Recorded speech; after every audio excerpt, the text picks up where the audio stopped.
All right, so hello, my name's Amanda Hickey. I'm from Large Toronto, and I'm the TIFS leader. A little background on me. I went to Large, first of all, who's familiar with Large? Okay, so Large is an organization, and I will tell you more information, so you get excited. It's in the presentation. So you get to wait for that moment where we talk about Large. I joined Large May 1st, 2010, and I was only going to be committed to Large for 1 year because you live in a home with the core members because they're the heart and the soul of the home. And now it is 2019. So that 1 year kind of extended itself, and I've had many roles within Large.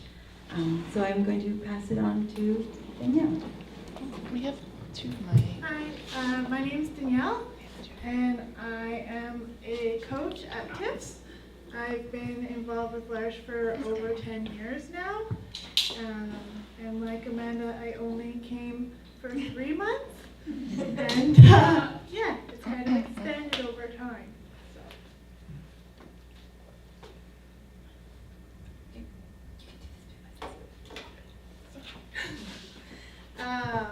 So we're here to talk about TIFFS. So TIFFS is an acronym for Trying It On for Size. It's a year-long, innovative, well-rounded approach to exploring how to live independently through a person-centered curriculum and experimental learning. Participants increase their confidence and their capacity to discover their own places of belonging. TIFFS originated in Elmira District Community Living, and it was a tremendous success. Then TIFFS was adopted and replicated by Community Living Toronto. Then when they were sharing, I think at a similar forum like this, our executive director and community leader, Raphael Ahrens, heard about it and thought this is something that Large Toronto should be doing too. So we with Community Living Toronto, with their tremendous support, started our TIFFS program. And so it's Large Toronto TIFFS.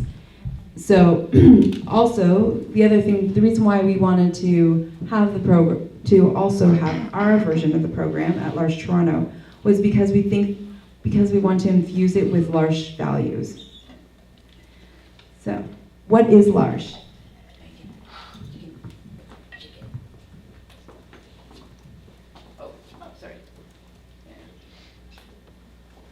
Okay, so Large's mission is to make known the gifts of people with intellectual disabilities working together towards a more humane society. Large was founded by Canadian Jean Vanier in 1964 in Trolly, France. Today, Large comprises of 148 communities in 38 different countries. Large Toronto TIFFS creates opportunities for TIFF participants to build their capacity to create their places of belonging and build new friendships at our belonging nights.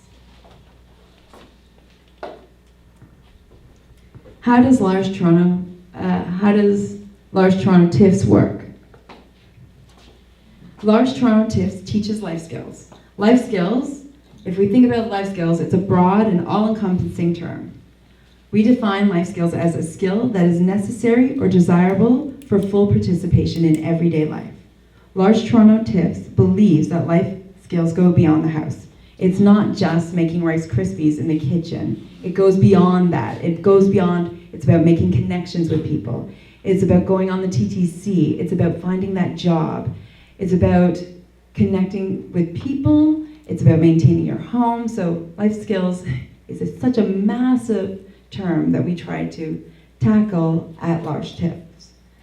We develop goals, and we've broken it into 3 areas: life skills, and we define that actually as very practical life skills of the domestic life skills.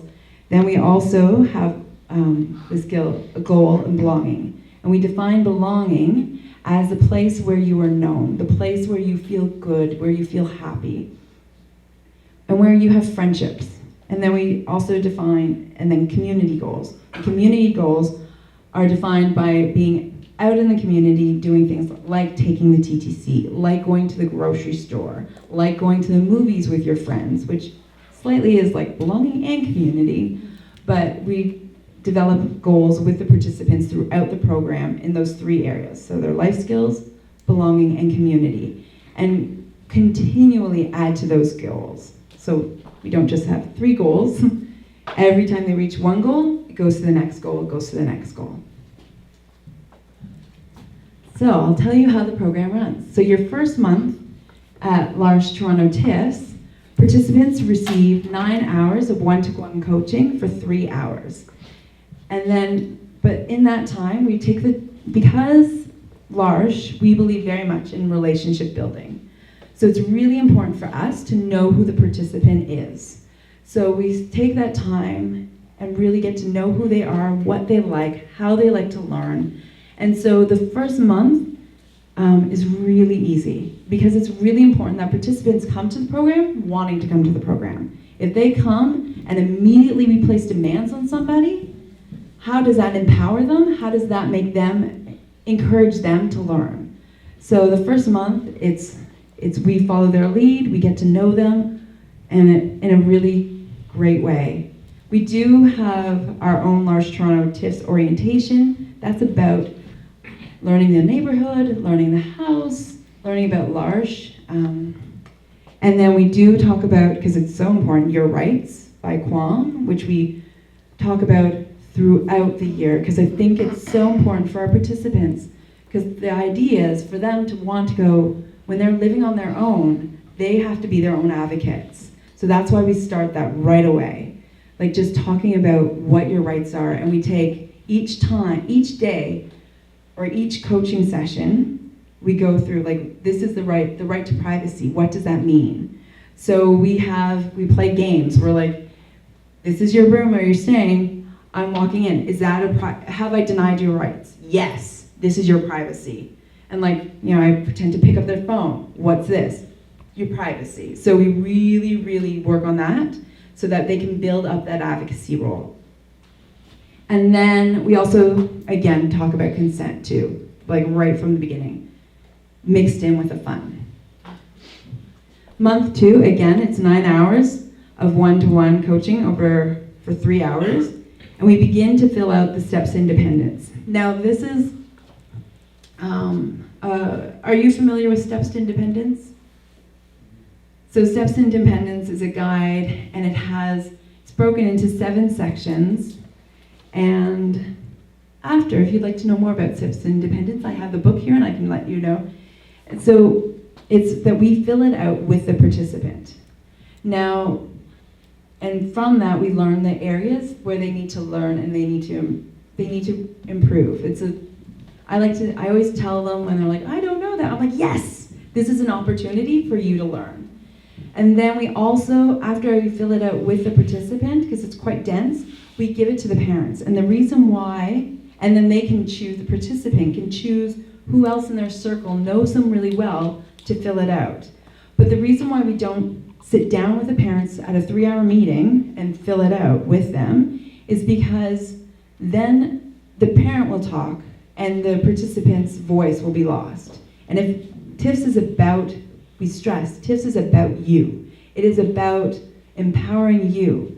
And if right when you come in, within your first few months, we're talking to your parent, that takes away their ability to be like, own that program and to build their confidence.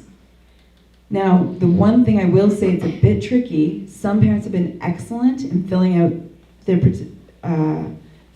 book after the participant, and some books I'm still waiting to get back to.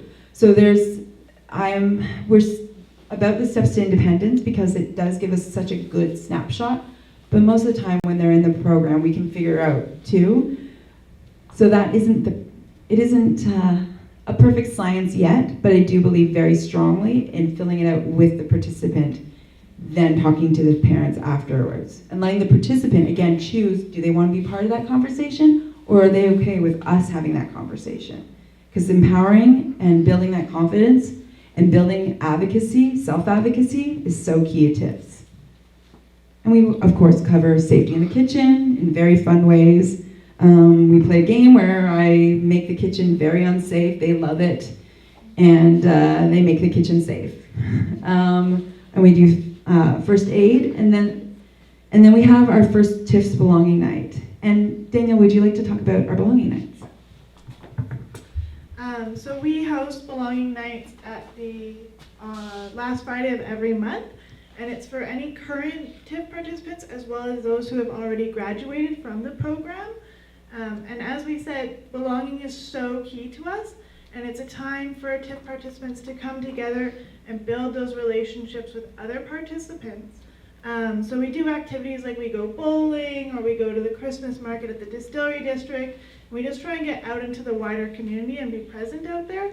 And it also gives us an opportunity to help us learn about things that we need to kind of focus on and teach.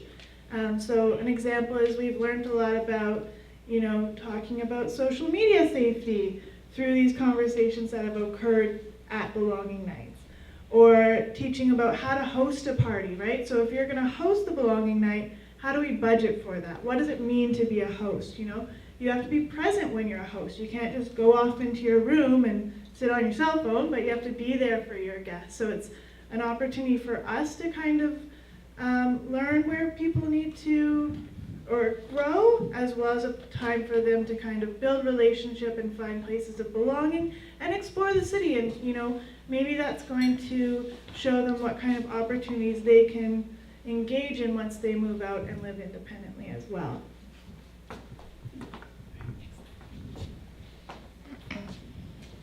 Month 3, again, we're still, we start working on the domestic skills about so we introduce cooking. So you're gonna be here, we're gonna make a snack.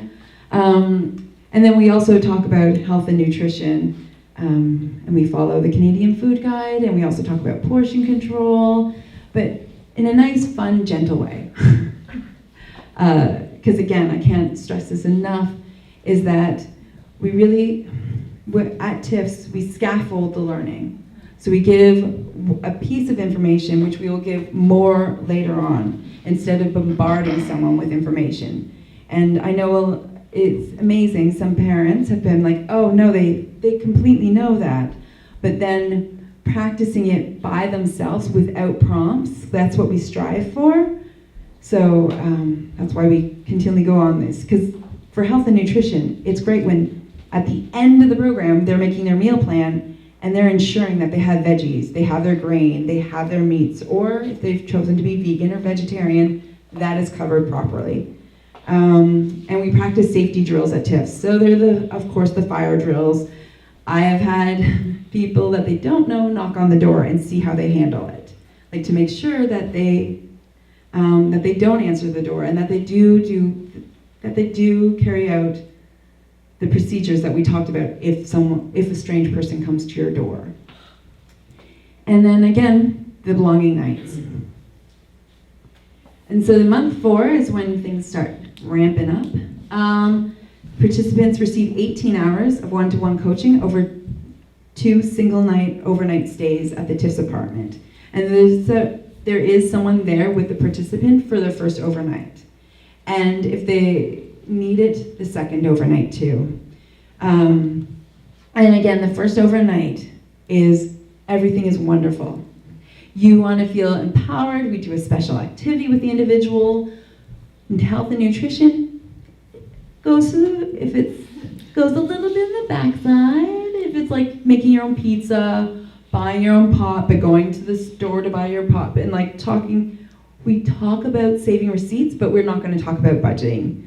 We're just making it really positive and empowering. And we work on community skills. And so community skills is also about your safety when you're out and about. So we talk about being aware of your surroundings, but then we go to the very busy Eaton Center where you have tons of distractions. And I've gone with a participant and I pickpocketed her. I showed her that the way you're carrying your purse, you're gonna lose your phone and your wallet. So like really making that practical skill. Like we've talked about it, we act on it, and then we do it. Also with community skills, for some of our participants, they're not literate, like their literacy skills are lower, so they wouldn't be able to text where they're at, but people want to go beyond the home. So we practice a skill where we go into the chapters, and then we get lost in the chapters, and their job is to take a picture of the aisle that they're in, so then we can find each other. So we play hide and go seek essentially in the chapters, so that they're learning that skill of like, if I'm lost, I take a picture and then I can be found. So then, and actually it's worked beautifully, and we've had successes with other participants getting lost, sending us pictures of where they are, where we do the street names and things. But we start always in a safe environment, and that's part of the strength of TIFFS. And then we review the 3 months at TIFFS, and we have, of course, fun belonging nights. Again, as you can see, the hours are increasing. So month 5, 14 hours of one-on-one coaching, 1 single night, 2-day stay at the overnight at TIFFS, and we introduce financial literacy. And because the program is person-centered, for every participant, that means something different. But we always start in the same place of understanding your needs and your wants. For a lot of people, having that Billie Eilish CD is a need, but you have to explain, like, that's a want. So we define what needs are, and we define what wants are. And we make it really simple. We make posters, and we continually talk about needs and wants as we transition into budgeting down the road. And we develop goals with the participant, because this is at this point we've gotten to know them, and we set SMART goals with them. And we also, to ensure that because they're only coming 14 hours in that month, we start a homework binder that they take home with them, and they're responsible to do it. Which has worked really, really well, but we don't start until the 5th month because we want them to own their learning. And if we start it too soon, they're not going to own that learning, and it's going to be feeling like a nag. Also, the other reason why we start in the 5th month is sometimes parents can be very excited for their child to start this journey, and then they wanted to move at a faster rate, but if it moves at if we bombard someone with information and bombard them with demands, who's going to want to do it? So we started in the 5th month, and I have to assure parents, 5th month we start stuff. And of course, fun belonging nights. 6 months, so you have 2 overnight stays at the TIFFS apartment. They're 2-night and 3-day stays, and that's up to 36 hours of one-to-one coaching. And the reason why we do this with 2 stays in that month is to solidify the skills that we've been working up to that point. And we do and this is also because we really get to see the person more, and that's when we really talk about self-care and personal hygiene. Because sometimes you don't know how much is being done at home, and so we really work on self-care and learning about your medications and all of that. And we also start talking about internet and social media safety. And then we continue to build on skills and fade prompts and have belonging nights. And the one thing is that if you look at this is more intense, but we're still working on the meal planning because they're going to be setting their own meal plan when they come. We're still working on the cooking. They're going to be doing their own laundry. So with all of this. Month 7. So they have 1 overnight stay, and they stay there for, again, another 2-night, 3-night stay. So month 6 was kind of intense for them. It's going to be a little bit easier. And we review for the lessons, and we're going to prepare for the next 5-day overnights. So getting them excited about okay, you're going to be here for 5 days. What kind of things do you want to be doing? And then we're also talking about okay, what's your budget going to be? So we've got this for groceries, so that they can start thinking about it and getting excited. And we continue to build skills and fade prompts, and there's the belonging night.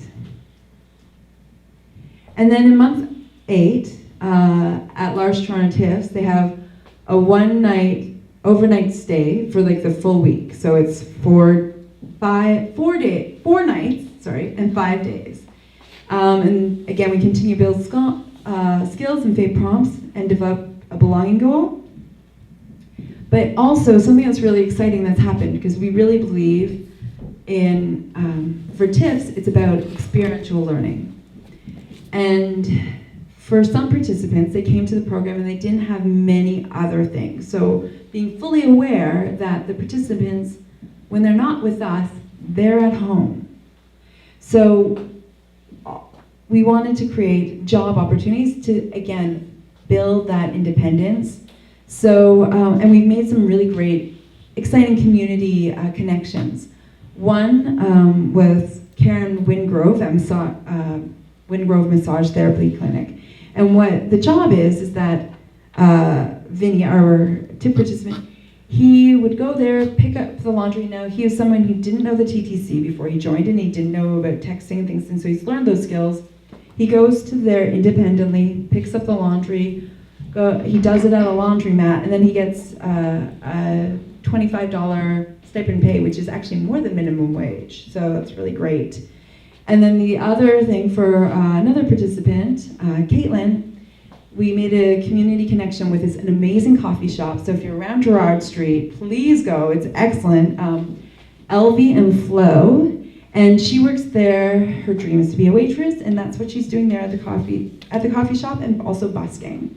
So she now has, with the TTC, she takes the TTC there independently. Again, a community goal that we've been learning, and then and she works there, and then she comes back, and then we're also tying up professionalism, how to be on time, time management. And again, I really believe strongly, well, we both believe strongly, that people deserve to be paid and acknowledged for their work. So this isn't a volunteer position, it's a work experience that we're trying on, because it's TIFF's trying it on for size. And they give her a lunch after she's finished her shift. It's usually 3 hours, and what she takes for lunch is far more than minimum wage. She usually gets the latte, they have a really great raspberry lemonade, a sandwich, and a cake. And again, we're not working on nutrition on those days. And then month 9, and this is a roommate pair, because we're in Toronto, and we've got to be honest, rent in Toronto is very expensive. The chances of someone finding a bachelor apartment, which when I left mine 5 years ago, my rent was $9.20 a month, and that didn't include hydro, is very minimal. Like, our participants will be living in roommate situations. Unless, as I say with the TIP participants, unless they're as rich as Kylie Jenner. Kylie Jenner. So they have roommates, and this is one of the things that's really great, is because we work on the roommate agreement. We work on the cleaning. We also, again, work on that self-advocacy. Like, and they set an agreement together when they come. So we have roommates, and then we're also working on their life skills.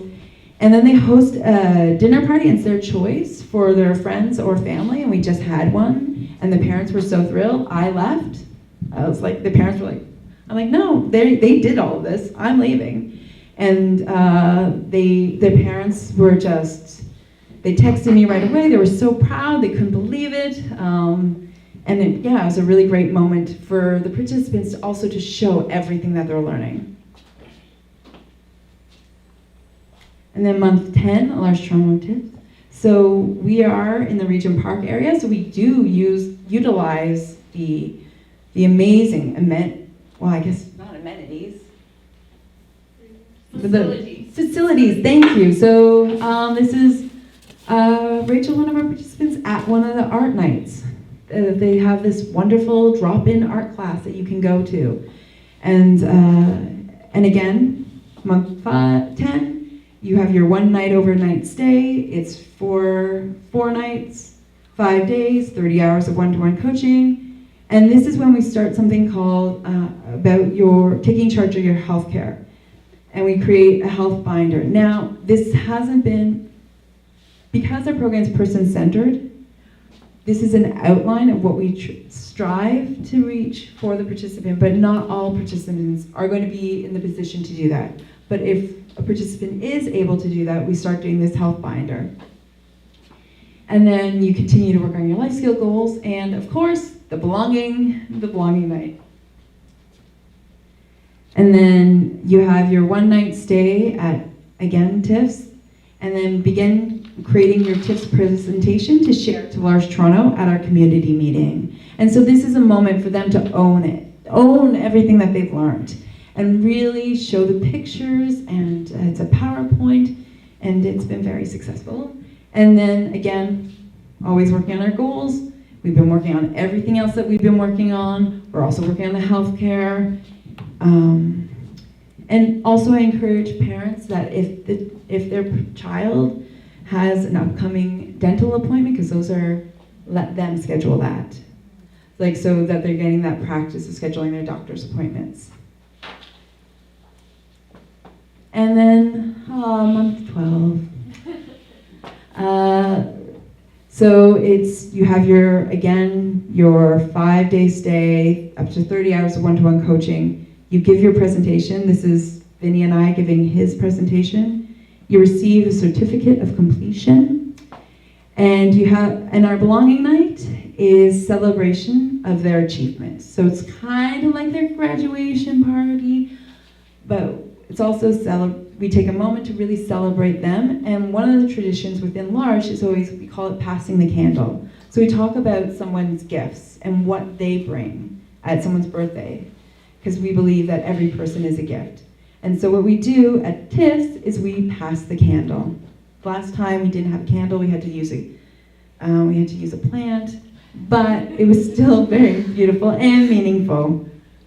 And listening to how the participants shared about the one participant was really heartwarming.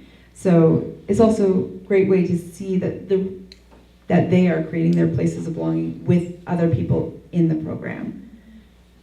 And then we have an exit meeting with the families. So what informs our curriculum? Steps to independence. And then, are you familiar with Simon Duffy's work on citizenship? Yeah, so the key is Citizenship for All by Simon Duffy. Now, it isn't obvious to our participants that, like, oh, we're making sure you have the 7 keys to citizenship, but we are constantly going back and saying, like, are we achieving these? Like, when they leave this program, are these things in their life? So yeah, we use that a lot. And our curriculum is also informed by the steps to independence. We also find there's been great things I found on the internet about finances from the UK. They have a really great, so if someone's interested, ask me and I will email you the resources. And then, as Danielle said earlier, our belonging nights have also taught us a lot too, and that has informed our curriculum, like, oh, we have this blind spot we didn't see. Like, we have a whole thing about Instagram and who is certified on Instagram and who isn't. And it's a fun game. Because that's really, truly important. Because they might think that they're talking to Millie Bobby Brown of Stranger Things fame, and they're not. They're talking to a question mark person, and that is really dangerous. And we are all vulnerable to that. So we really stress those kind of things of, like, knowing who you are, and that came directly from Belonging Nights. So in our first, this is a pilot project, and so we're in our second year. So within our second year of the program, we have had 12 people enrolled in the program, but 3 participants left Large Toronto TIFFS program for reasons of leaving where one participant moved, one participant was not able to make the commute, and one participant never showed up. And one of the key things about TIFFS is that we will do as much as we can to like motivate a person, but they need to be motivated. We're not a behaviors program. We use behavior strategies, especially in the beginning, but at some point, it also the learning has to be motivated by the person. So there we go. Yeah, and we've changed the program over the year to reflect what we're learning. TIFS strives to be person-centered program, and that means time needs to be given to material preparation to ensure that it's person-centered. So that's why it's 9 hours in the first 3 months, because that other time is spent doing material prep. When it was that you had 12 hours, then there were a lot of extra invisible hours in going into ensuring that program materials were made and that they were person-centered. So that's why, like, we're still focused on the participant, but they're not in the program on that week in the beginning. Here, do you want to read this?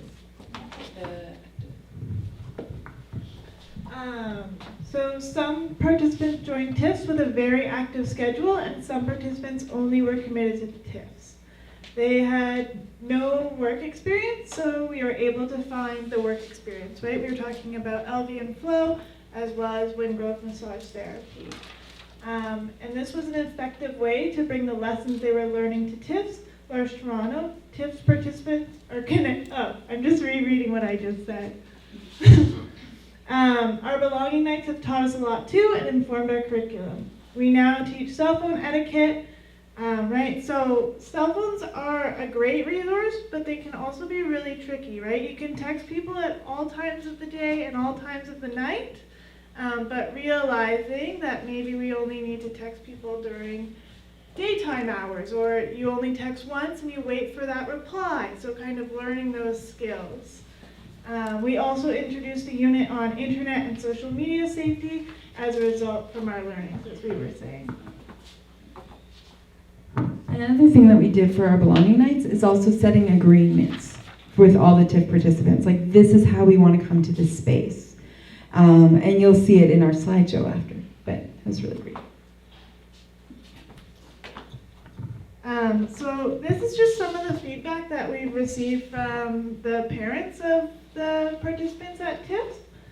So I'm just going to read these out. So Large TIFFS has been one of the most successful programs my son has participated in. Specifically, he has grown in independent skills, and that was exactly what he needed. The biggest challenge for us has been boosting his confidence in order to try new things on his own. Using TTC, interacting with community members, asking for help, completing transactions independently. Large TIFFS has helped him develop these skills, and his confidence in trying things on his own has improved tremendously from where he started. The step-by-step scaffolding approach to learning has been quite effective. Loving the program. One wish is that my daughter could spend more time in it. Have you seen a positive change in your child's life, your life, since you or they started TIFFS? Absolutely. A fine sense of community and belonging has developed, and it's wonderful to see. Have you seen a positive change in your life since you started TIFFS? Yes. I have opened up, taking the TTC again, and feel more comfortable with myself and advocating for me. Would you recommend TIFFS to another person? Totally. It's a wonderful program for adults with intellectual disabilities. Lots of one-on-one, hands-on learning, and once a month we have a get-together with other participants and do fun activities together, like swimming, cooking, playing games, and chatting.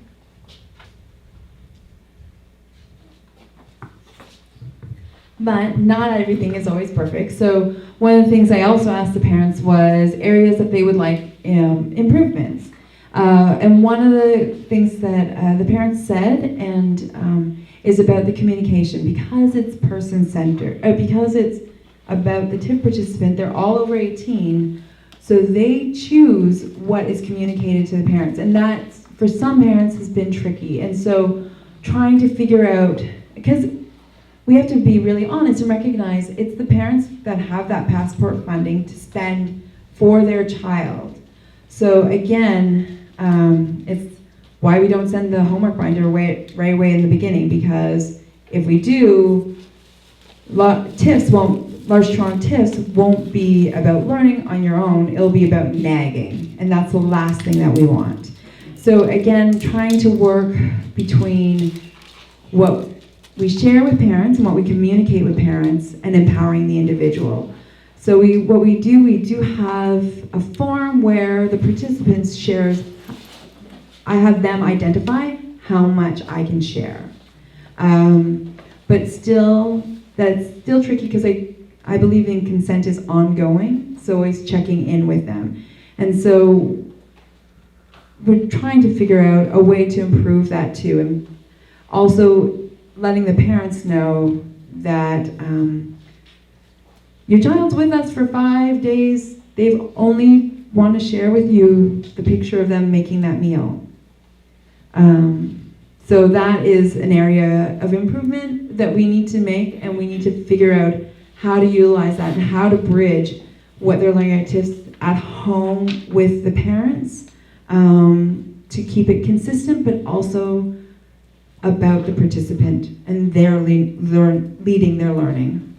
The other aspect that that was universal is about next steps, like what goes on next. So we've made a really great connection with Lights, with Zoe and Kira, and so our participants are, not all, some of our participants are working with Lights. And so working with them has been really great, and we want to have more of those meetings, like bridging that, like almost at that 7-month mark, so that they can see the end. And so we're also working on like, what are the next steps? Because you had this great experience for a year. Yes, you get to come back for belonging events, but we want to ensure, like we want to empower people, we want people to take charges in their lives, but we want to ensure their success. That's one of the things about TIFFS. It's always about success. So that bridging needs to work. Yes? So just going back to the previous point about parents, the ongoing consent, which I think is respectful, professional, and empowering, absolutely, for the individual. Do you, when you're saying, trying to see how we can do this better, are there any thoughts about cultural considerations? Because a lot of these families, or all of these families from different cultures, have this protection, right, about the individual who is coming out somewhere else. And now, if they're with you for a week and they want to share only a picture with the parent, you absolutely can respect that thought. But from the parent perspective, it's what? In 5 days, I'm getting just a picture about my child. So how to navigate that, flesh it out. Yesterday, actually, I was with a staff in supervision who had gone for pardon me, I'm just trying to connect something here. She had gone for a training on bereavement, and she said, one of the speakers said, we talk about cultural competency and cultural sensitivity, and kind of was totally not for it. And he said, we really should be speaking about cultural humility rather than, competence and sensitivity. And that, because we're already talking about competence and sensitivity, it's more like, this is my culture, this is yours, so there's still that distance, right? And that difference. But when you're talking about the humility, we are saying that this in our culture is prevalent, and maybe something else in your culture is prevalent, and how do we have some kind of shared understanding about it? So I'm just wondering if some of those pieces might be worth exploring and navigating. Well, for one of the participants, for the mother, that she wanted a lot of information, like a whole lot of information. So what we did was, we have for that participant, because again, it's person-centered, so everybody's schedule looks different. She would have a picture schedule of what we were doing for that day, and then at the end of the day, we would write down notes about what we were learning. The only issue was the mom wanted the program to be guided one direction, and that was like the tension more. Mom wanted the program to go in one way, participant wants this way, and then like finding that middle ground, like almost like It starts with an M. Oh. The person that mediates, being a mediating between the two. And that's also why the steps to independence, doing it separately, works really well, because sometimes people are like, why are you teaching me this? I know this. I'm like, well, see here, it says your mom thinks, or your dad, or your favorite cousin thinks that this is an area that you need to improve on. But wait, let's show them that you know this. Like, and then, so coming from me and Danielle, we can say, we know you got this, let's show them, let's make it efficient, let's make it better. So using that. So I hope that answers the question, but I really take that. More of a thought than a question, like, you know, how Yeah. we perceive, because it's often a delicate dance, and the reality is it's the person you're focusing on. And from the parent's perspective, it's their child they're focusing on. So how do we have some kind of a shared understanding, you know, where the person can move forward, the person between us, right? Well, and the other thing that they did say about communication, that's something we need to also improve. Also setting, like, in the beginning, like, our meetings, like, be like, okay, we're all meeting at this time, and it'll be during the participants' TIFFS time that we meet, and setting that schedule. And if we set it way in advance, then the parents can be there, and then we can also work with the participant to talk about what they want to share. And so, like, having that set up. But again, we're going into our second year, so these kind of things are kind of coming up now, where you're like, oh, we could have done it that way. So, Sure. but moving forward, I think that's my idea of having to tackle it too. Thank you. And then here's a little slideshow.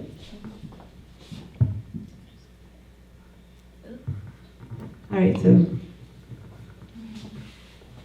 grocery shopping. Are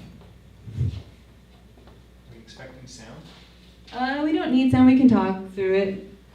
There's just one with laughter. This is a measuring game. So what we do is everyone gets a glass, you take to practice the cups, or the serving size. First one with it full wins. This is I always joke, I'm like, oh, it's like we're a sweatshop. They're all working very hard.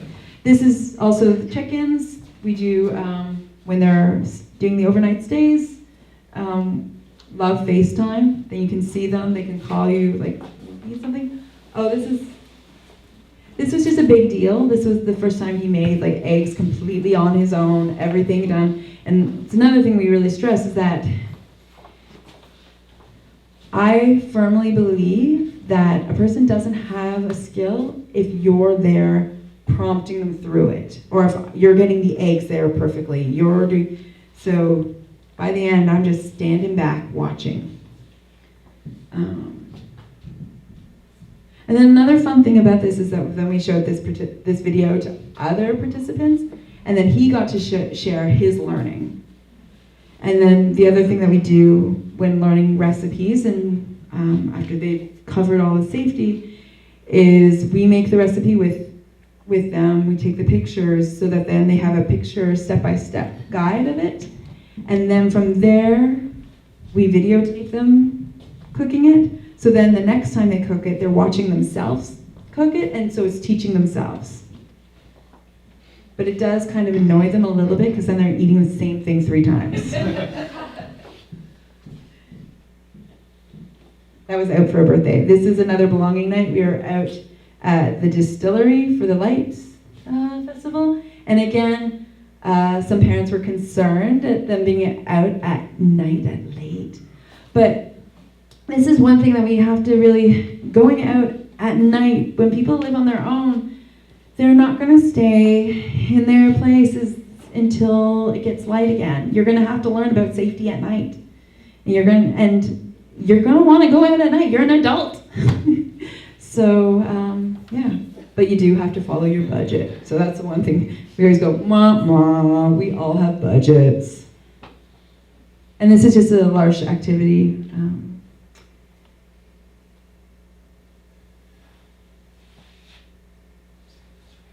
Oh, yeah, okay, so somebody who knows a lot about picture schedules, you might go, oh my gosh, that's not how you set up a pic schedule. I know that. But They set that up themselves. We usually write things out, we give them the schedules. He had the PECs, he identified what he was going to do that day, so that was a huge learning. That was a big win for us. Clean the bathtub. And then we have our twist and sit at large, so we were all there dancing it up. AGO, again, wonderful activity if you don't have money. You've got that. Learning your meds in front of a new place. Cooking.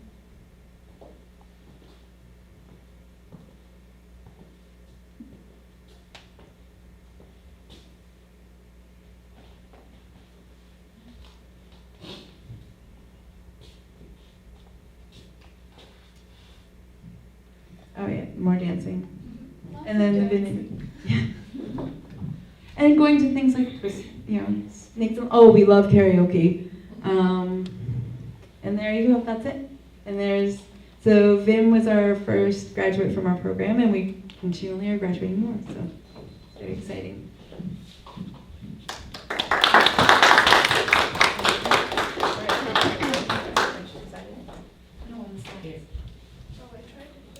Oh, no, that is it. Good. Yeah. Yep. All right. Yes, Tasha. How many people can do the program at the same time? Like what's your capacity? Roughly. So our capacity is, our goal is 10. Like all simultaneously? Yeah, but you're at different points at the program. So there's not like a set month one has to be this month. Right. And then the thing about the scheduling of having like 10 in the program, we're like, well, how does a one-on-one coaching go on? Well, that means then you're dividing it up. Like it's like up to 6 hours of coaching at each one time. So then people are usually, for example, someone's goal is to go to the community, go swimming by themselves. So then I'll make sure the schedule works that they're doing their swimming, they're having that time, they're doing that by themselves, while we're doing the one-on-one coaching with the participant. But our townhouse only has 2 bedrooms. Yes. So there's only ever 2 roommates at a time. So 2 people sleeping overnight. Yeah. Where is the townhouse? So we're located in Cabbage Town, very close to Riverdale Farm. And very close to the Region Park. Region Park swimming pool. Yeah, and in the summertime, oh my gosh, the food, the market, there's so many great things. I love our new location. Any other questions or thoughts? Tasha? I hate to ask, but like what are we talking for cost? Oh, thank you so much. Okay. Yes. Yeah, so of course, everything has a budget, wah, wah, wah. So seriously, we go out, and it's actually fun to make with the participants. Like, we're like, okay, so I've got $5, I want at Tim Hortons size, so I'm gonna get the sandwich, I'm gonna get the cookie, I'm gonna get this, and you're like, remember, everything has a budget, wah, wah, wah. I'm like, yes, so it actually works. So the program is $550 per month, so that works out to, I believe, someone can check my math, I think it's $6,600 for a whole year. And we're able to do that because we received an endowment from L'Arche Canada, and we also received an endowment from, I believe, from the province of Ontario, and I don't know the exact name of the endowment, but we love it, so please, thank you. And what's the eligibility? So we do ask that a participant is able, so because they will be spending time alone in the apartment or with their roommate, but they do have access to 24-hour support, that they are able to call 911 for an emergency. They're able to identify where they are, but you don't need to have high literacy levels for that. But that is something you need to be able to identify for yourself. And so we're meeting with in my job, obviously I meet with families all the time. Would their best bet be to contact you guys, and is there like an initial intake or something? Yeah. Do you want to do that? Yeah. So the best way is to contact us directly. Email's generally the best for us. And then generally we have a phone conversation first, just to kind of make sure that we're on the same page, they understand what the program is and that they're eligible. And then we have a face-to-face meeting. Some people come with just one family member, some people bring their entire family. And generally it's about a 2-hour meeting. And then once they fill out the application and sign up and everything, they're good to go for the program. And the other thing, like for what we ask, is that the participant wants to come to the program. Our program cannot be successful if the person doesn't want to be there. Like, it doesn't matter what we do. It doesn't matter how many great fun things we have planned. If you don't want to be there, you don't want to be there. So we do say that the participant also has to come with motivation, that they want this for themselves, not that the parents want it for them. And the other thing is yes, email is always best. Our TIFS at large, so our email is tiffs@largetoronto.org, or Danielle@largetoronto.org, or Amanda@largetoronto.org. Also, our voicemail, our Vox box, it's hit and miss. And there's so many times I check it says there's no messages, and then I check it, and there are like 10 messages, and I have to start every message with, I am so sorry. So please email. Email is the best way, and we'll get back to you within two business days.